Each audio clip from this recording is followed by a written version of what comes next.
On Christmas Eve, my daughter-in-law picked up my late wife's pottery bowl, the red clay piece Ruth bought on our honeymoon in Santa Fe back in 1986.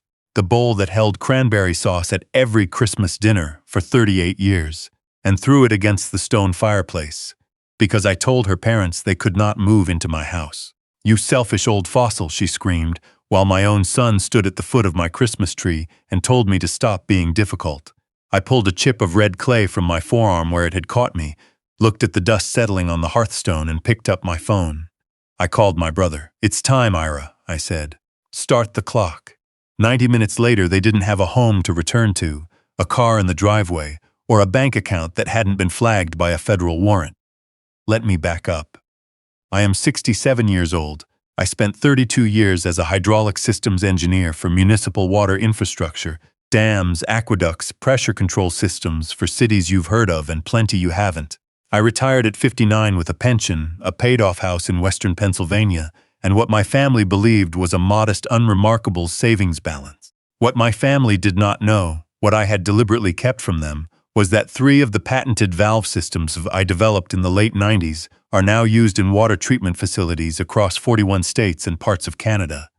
Every time a new facility installs the system, I receive a licensing fee. The royalties average somewhere between $9,000 and $12,000 a day.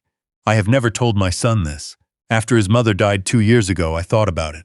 I came very close. Then I watched how he behaved at the funeral, arriving an hour late, spending the reception taking phone calls about a business deal that had already fallen apart.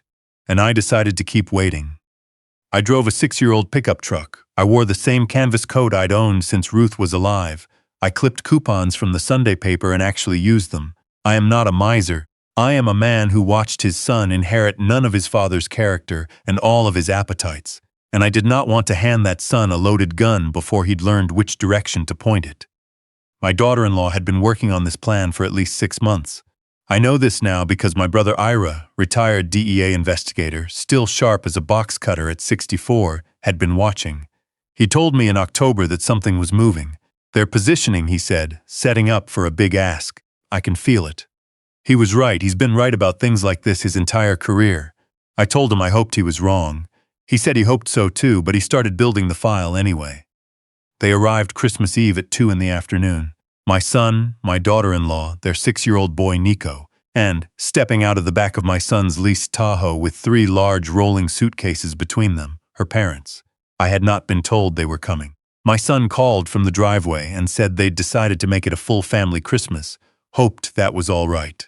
I said, of course. What else do you say when your grandson is climbing out of the car with a wrapped present in his hands and his name written on a gift tag in his mother's handwriting? We got through dinner. I cooked the whole thing myself, prime rib, roasted potatoes, green beans with almonds, the cranberry sauce in Ruth's red bowl. Her parents sat at my table and ate my food and looked at my walls the way appraisers look at property.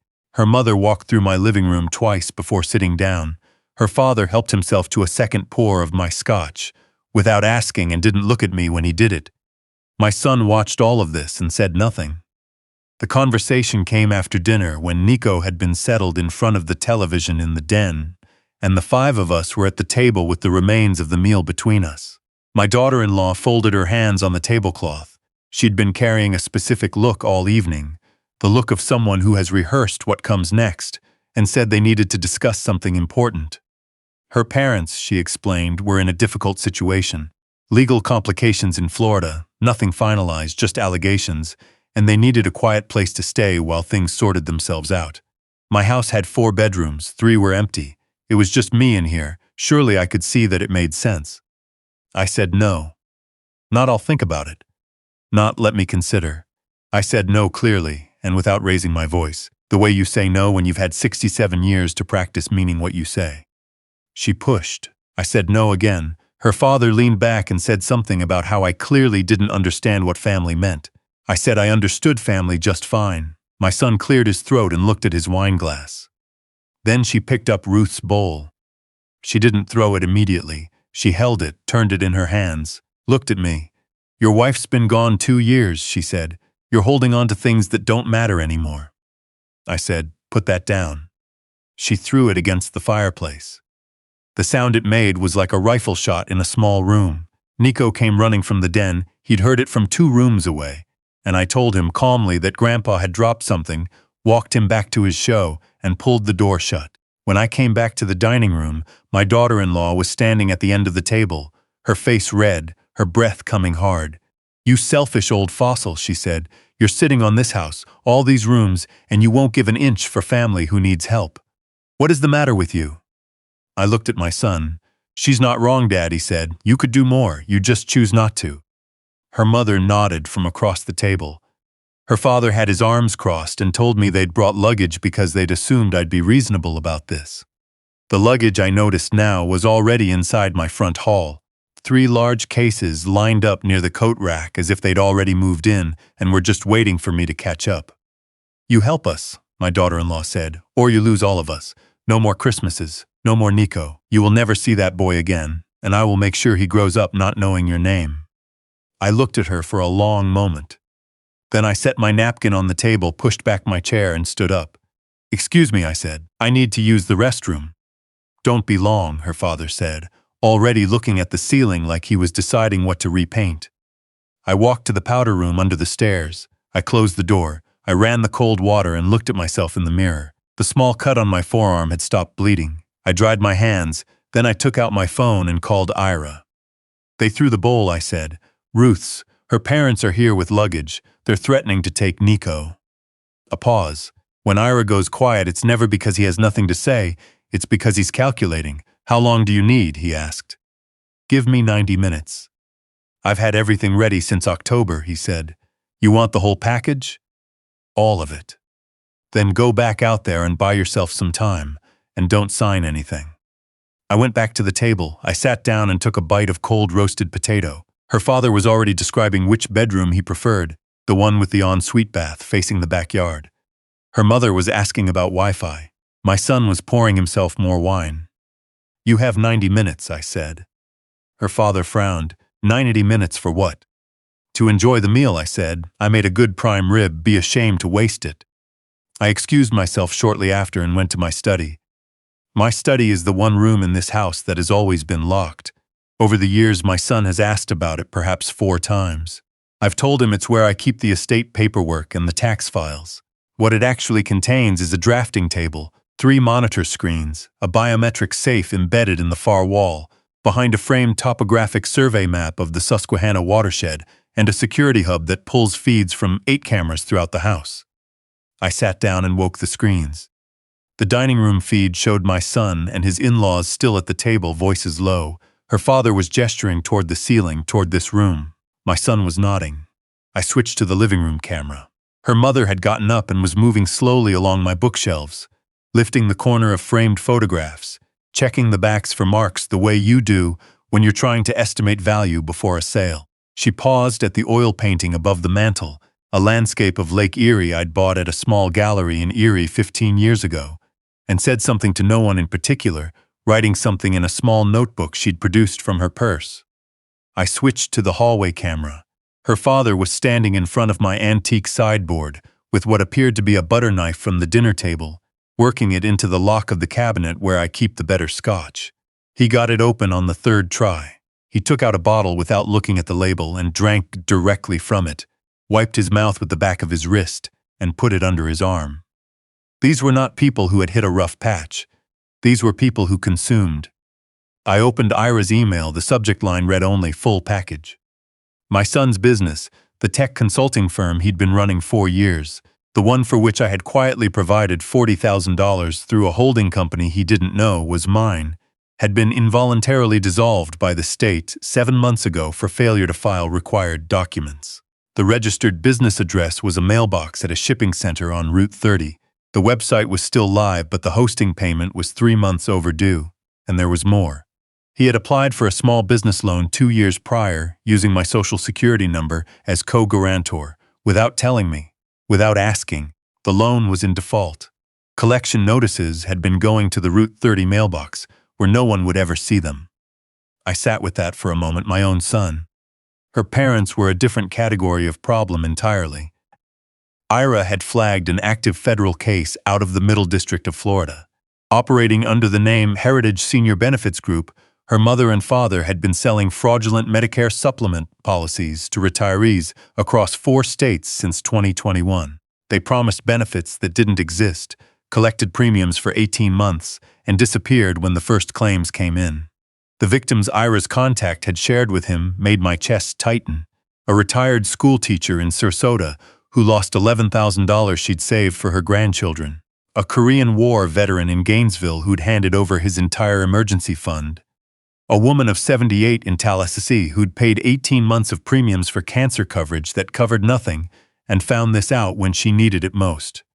The federal indictment had been unsealed 11 days ago. The reason her parents were here with 3 suitcases was not legal complications. They were fugitives. They had come to my house because my address was not linked to their names, because I was old, and they assumed I was manageable, because my son had apparently told them I was a lonely widower with no significant assets beyond the property itself. At the bottom of Ira's file was a folder labeled separately for my daughter-in-law.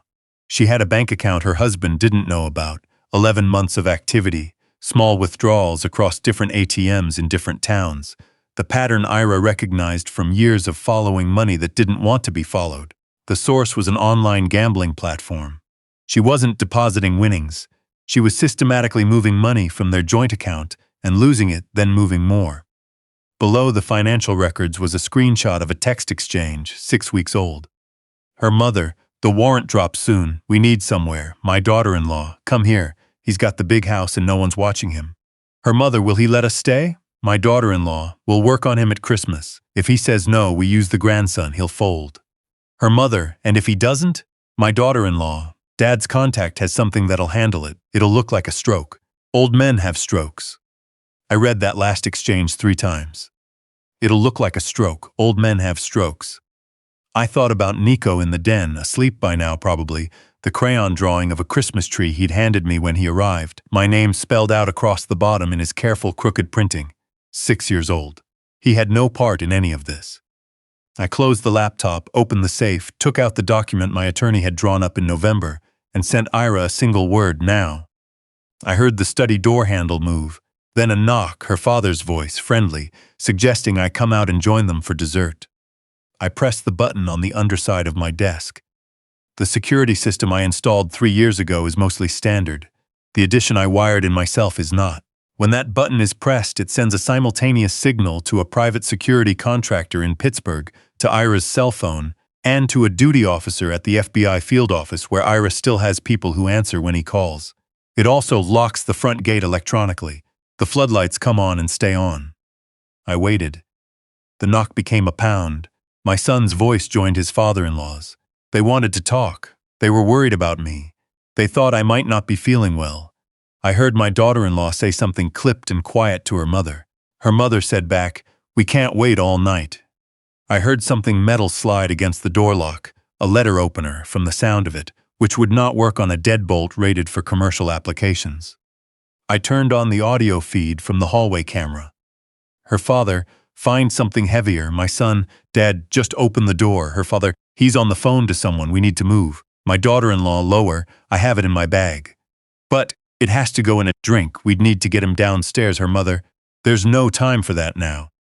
I stood up. I buttoned my shirt collar, which I'd loosened earlier. I picked up the document. The front gate alarm sounded, a low exterior tone indicating the contractor's vehicle had arrived. Seconds later, I heard tires on gravel, more than one vehicle, then a voice through the exterior speaker, amplified and flat, "Federal agents, do not move." The pounding on the study door stopped. I unlocked it and opened it myself.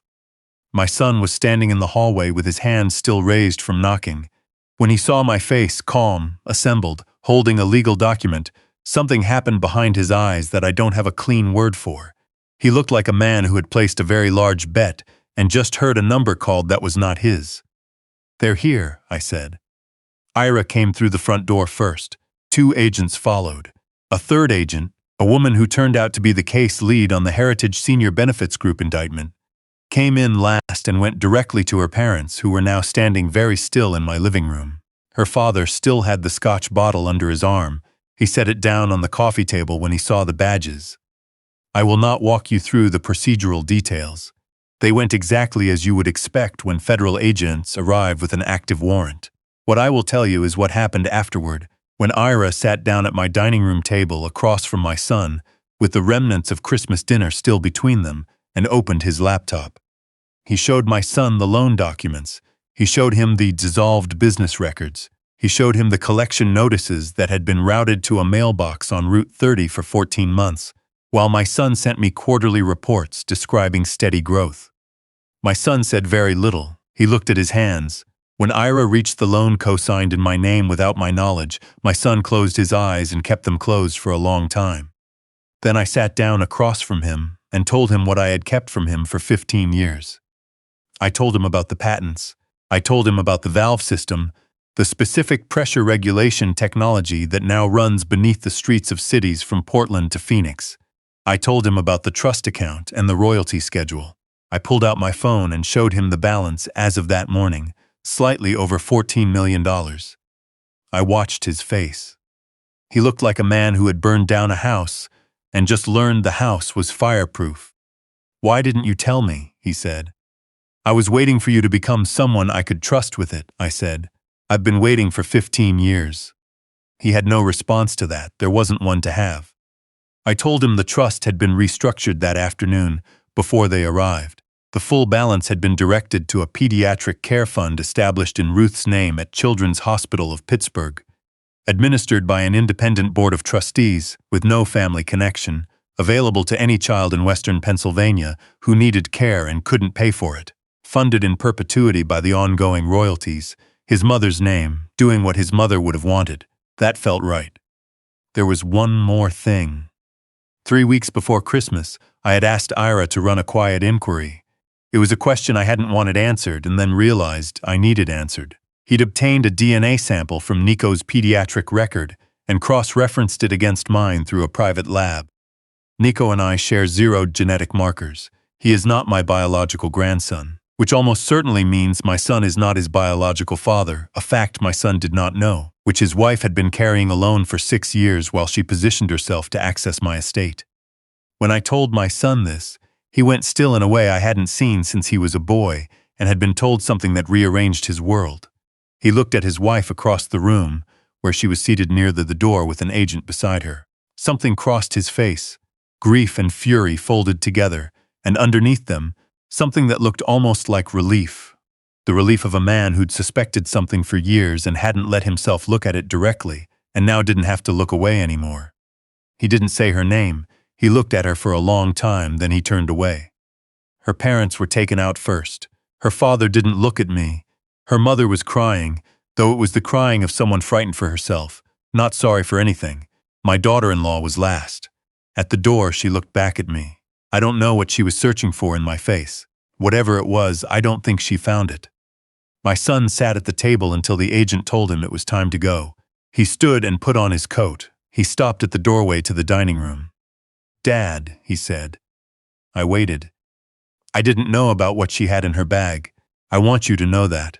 Whatever else you think of me, I did not know what she planned to do to you." I believed him. That may seem foolish, but I have known my son for 39 years and I know the precise shape of his weaknesses. Cowardice, yes. Self-deception, yes. But not cruelty toward me specifically. Not that, not ever. He would not have stood in my house on Christmas Eve and watched his wife sedate his father. Of that I was certain. "I know," I said. He nodded once and walked out. Ira stayed. We sat at the table after everyone was gone and I poured 2 glasses of the scotch her father had helped himself to. Might as well finish it. And we sat with the ruins of Christmas dinner between us and didn't talk for a few minutes. The floodlights made the falling snow look like static on an old television screen. "It held up," Ira said. "The plan?" "All of it." He looked at me. "You held up." I refilled his glass. Outside, snow was covering the driveway where the vehicles had been, covering the tire tracks and the marks from the luggage wheels, laying something clean and quiet over everything the way snow does. Not erasing, just asking you to be patient. Nico was still asleep on the den couch. His crayon drawing was on the kitchen counter where I'd set it when he arrived. I put it on the refrigerator under a magnet from Niagara Falls, a souvenir from a trip Ruth and I took in 2004. I stood in the kitchen looking at his crooked, careful letters for a moment. Whatever he is on paper, that boy learned to spell my name specifically so he could write it on a gift for Christmas. That means something. It means the only thing that actually matters in any relationship, which is that someone decided you were worth the effort. I would make sure he was provided for. Quietly, outside the wreckage of this family, through channels that had nothing to do with his mother or what she'd done, he would find out one day. Maybe not for a long time, but he would find out that someone who was not obligated to him had thought he was worth it anyway. Ira left around midnight. I walked him to the door, shook his hand. We have never been a hugging family, and stood on the porch and watched his headlights move down the driveway and disappear onto the road. The snow was still coming down. The oak trees along the property line held it in their branches. The floodlights had turned off, and the only light now was from the Christmas tree visible through the front window, the same tree Ruth and I bought every year from the same lot on the edge of town, the same colored lights we'd used since our son was in elementary school. I went inside. I locked the front door. I turned off the kitchen light and left the tree on because I always leave it on. I thought, going up the stairs, about the years I had spent calculating load tolerances and failure thresholds, designing systems to handle the worst-case pressure, the flood level flow, the scenario that engineers build for and pray never arrives. You do that work quietly and you hope the system is never tested at capacity. And then one Christmas Eve it is. And you find out whether you built it right. I did. I went to bed and I slept without dreaming for the first time in longer than I could remember, while outside the snow kept falling, covering everything that needed to be covered, and my house stood quiet and solid and entirely mine.